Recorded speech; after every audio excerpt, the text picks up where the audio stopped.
Mr. G.A. Callum Disnagar, Head of Group HR, Delmate Group on stage. Mr. Disnagar has completed his BSc Human Resource Management Special Degree from the University of Sri Jayawardhanapura, MSc in Management Specialized HRM from the University of Sri Jayawardhanapura, successfully completed the 7 months Asia Personnel Manager Training Program 2008 course in Japan, which was conducted under the sponsorship of NICC. Successfully completed the Management Training Program conducted by the Industrial Training Association as a part of Asia Personnel Manager Training Program, and Diploma in Psychology at Work, IPS. He is an associate member of the Institute of Personnel Management, and he has 10. Thank you very much. Good evening, ladies and gentlemen. First of all, I would like to thank Professor Hemantha inviting me for this HR dialogue. It is a privilege and honor for me to be on stage with Professor Opada and Dr. Vardha Rachige, because I learned basics HR from these two when I was in the University of Sri Jayawardhanapura, same university, 14 years back. When Professor Hemantha invited me to do a presentation, I was wondering which topic I should select. But after having a detailed discussion with Professor Hemantha, I selected the topic called the role of HR for business success.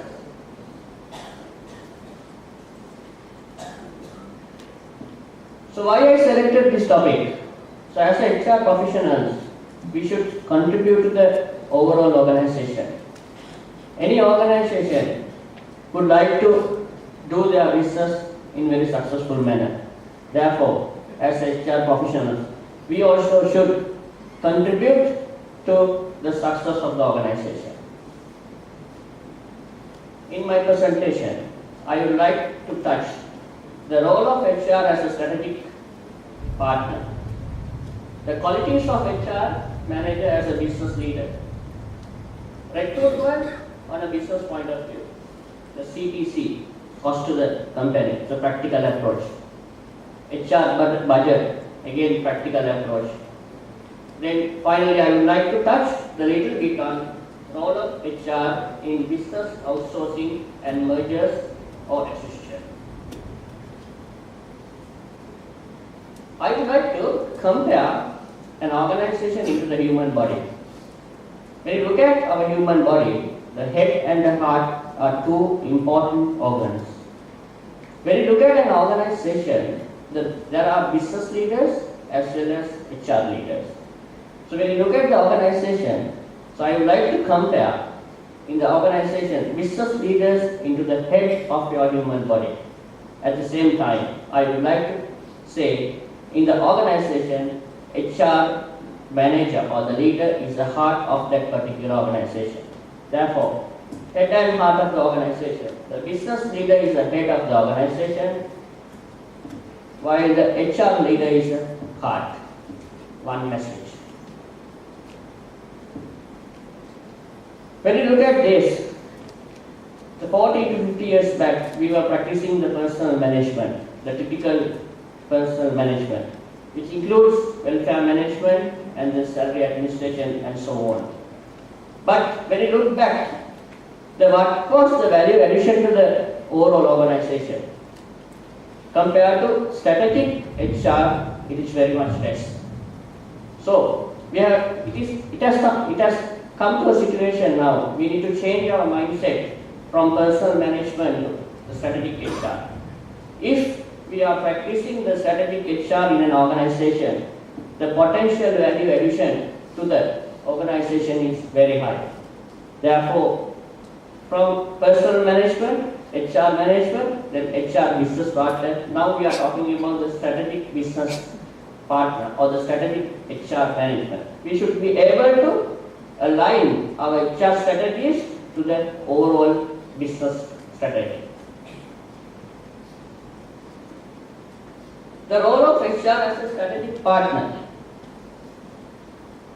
So as a head of the department in my organization, as a head of the HR department, I would like to run my department as a business unit, not as a typical personal management. So therefore, as HR practitioners, we also should think about how to run your HR department as a business unit, because all the business leaders in the organization talk about the top line and the bottom line. What do you mean by the top line? Top line is the total revenue generated for the organization. Then the bottom line is the profit, or the profit before tax, after tax. So, as HR people, we also should be able to contribute to the bottom line of the organization. Therefore, we have to understand and learn and see whether how we should contribute to the bottom line of the organization. Therefore, we should be able to see the overall picture of the organization, then find out the specific ways and means how we should contribute to the bottom line. The qualities of HR manager as a business leader. HR leader must be able to see a bigger picture. So why bigger picture? Right? If we are practicing strategic HR in an organization, as HR managers or the HR practitioner, we should be able to see a bigger picture. So what is the overall vision and the mission of the organization? What are the long-term plans, short-term plans, as well as the main objective? And also, so reading and understanding of the financial report is another crucial aspect when you are practicing strategic HR in your organization. So what are the three main financial reports? Profit and loss accounts, balance sheet, and the cash flow statement.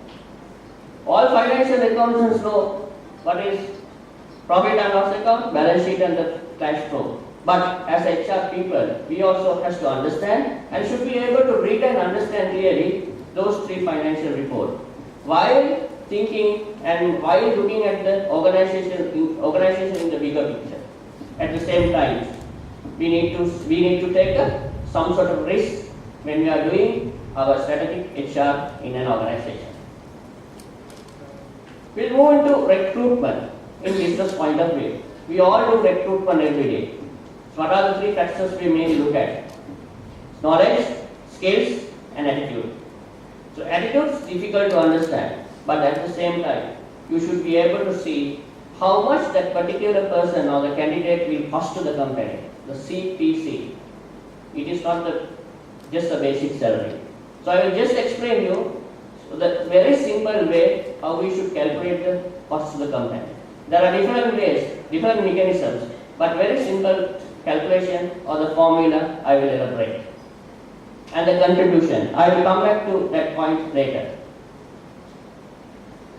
CTC, basic salary, the statutory payment, EPF, EPF, benefit cost, life insurance, surgical cost. There are so many costs. The transport, welfare, at the same time training and development. So at the recruitment stage, every HR manager should be able to calculate and in your hand that how much that person will cost. Because in the decision of recruitment, it is very crucial, because as a HR, we should be able to contribute something to the bottom line. So if you know exactly the cost to the company of that particular person, it is very much easy to take a decision at the recruitment stage. Contribution. If the person or the candidate or the staff member, if you are recruiting, at the recruitment stage, you need to see how much of contribution that person can generate to the organization. In the universally accepted norm is the person should be able to generate at least 3 times. What's for the three times? So 1/3 is for cover his or her cost. The balance 2/3, another 1/3 is for the cover overhead cost. The balance 1/3 is for the shareholders' profit. Therefore, the calculating CTC and at the same time and look at that person's contribution to the overall business, we need to see as HR practitioners. Budget. So budget is a very common word for the financial accountants and the management accountants. But as a HR people, we also should understand what is budget in HR point of view. So see how many of you are preparing HR budget for your particular organization, right? The most cases, in most time, the finance department prepares budget, even for the HR. But as a HR people, we have to take a responsibility of preparation of budget. At the same time, we should be able to monitor our HR budget properly. What are the things we should consider when we are preparing a budget? The number of employees projected for the particular year. So basically, in HR point of view, it's a manpower plan. The projected turnover, how many employees will resign, how many employees will retire, right? Those things. The benefits cost. Maybe some benefits cost you can increase. Maybe you can cut those benefits. The actual cost for the particular year, you should in your hand. The new benefits, new program. If you are introducing new program, new event, so those costs also you need to see. You have to work along with the business leaders when you are preparing this budget. Because as HR, you should know what is your overall employee cost for the particular year. Then other changes, maybe the policy, or maybe the regulatory changes, you should aware. And you have to consider all these aspects when you are preparing the HR budget. So at the same time, HR revenue, how much of cost you can cut. Then criteria to be considered when preparing HR budget. Whether this cost is fluctuated, variable cost, or it fluctuates. And also, is it an employer control or cost is controlled by outside party? Those are the main two aspects you should understand, and you should be very carefully analyzed and taken into consideration when you are preparing a budget. What is the best and the worst case based upon the available data? The best and the worst. Then the justification for the expenses. When you prepare your budget and present it to the business leader along with the group CEO or the group MD, you should be able to justify whatever the cost you have included into your HR budget. Then any external forces that could affect to the budget or the business operation. Business acquisition and mergers. I just want to share a few experiences I had in my career. So I just want to explain a few things. In 2012, everybody knows Dialog had acquired Suntel. So at that time I was in the Suntel HR department. Then once I joined Delmate, we acquired Gift Furniture Private Limited. Then Delmate again acquired 60% of shares of Grip Knowledge. Then recently we acquired Kuwait Airways Principal Agency. At the same time, Delmate outsourced the source operation to the logistics. When I was at Suntel, so we outsourced the repair centers to the third party. So what is the role of HR when it comes to the merger or the acquisition or the outsourced office? I will little bit touch on that area. Because I am having a hands-on experience on even for the acquisition, even for the merger, even for the outsourcing project.